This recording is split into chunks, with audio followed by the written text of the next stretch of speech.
Pensioner प्रकार भेद classes of pension सरकारी चाकरी अधीन दियाजाउथिबाकु मुख्यतः 40 भागरे विभक्त करा जायछि।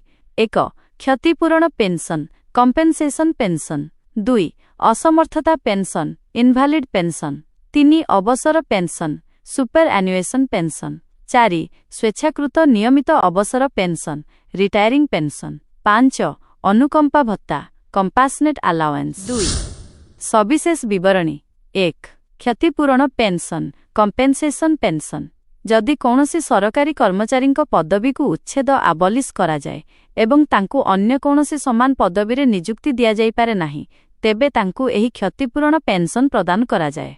2 असमर्थता पेंशन इनभालिड पेंशन जदि कौनसी कर्मचारी शारीरिक किंबा मानसिक असुस्थता जोगु आगकु चाकरी करबाकु संपूर्ण असमर्थ होई पड़ंती तेबे संपृक्त कर्तृपक्षଙ୍କ द्वारा प्रमाणित हेबा परे तांकु एही पेंशन दिया जाए। 3 बयस सीमा अवसर पेंशन सुपर एनुएशन पेंशन कर्मचारी निर्धारित बाध्यतामूलक अवसर बयस कंपलसरी रिटायरमेंट एज रे पहुंचिबा परे एही पेंशन मिली थाए। आईबी श्रेणी क्लास आईबी कर्मचारीଙ୍କ ପାଇଁ बाध्यतामूलक अवसर बयस हेउछि 60 वर्ष।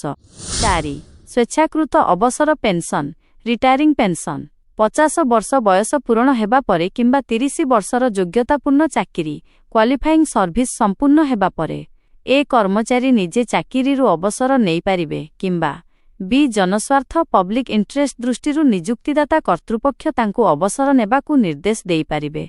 एभली क्षेत्र रे कर्मचारी रिटायरिंग पेंशन पाइबाकु योग्य हुअंती।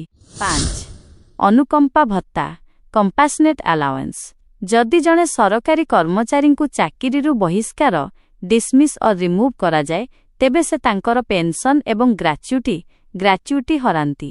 तथापि विशेष परिस्थिति को विचार करी क्षमताप्राप्त कर्तृपक्ष तांको पई कंपासनेट अलाउंस मंजूर करि परिबे।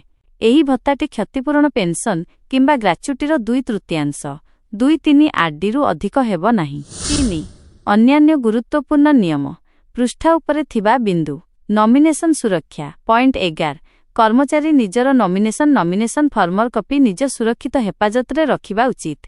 सर्विस बुक जांच पॉइंट 12 प्रतिवर्ष निजर सर्विस बुक जांच करी सेथिरे स्वाक्षर करिबा एवं एक सत्यपाठित नकल एटेस्टेड डुप्लिकेट कॉपी निज पाखरे रखिबा आवश्यक।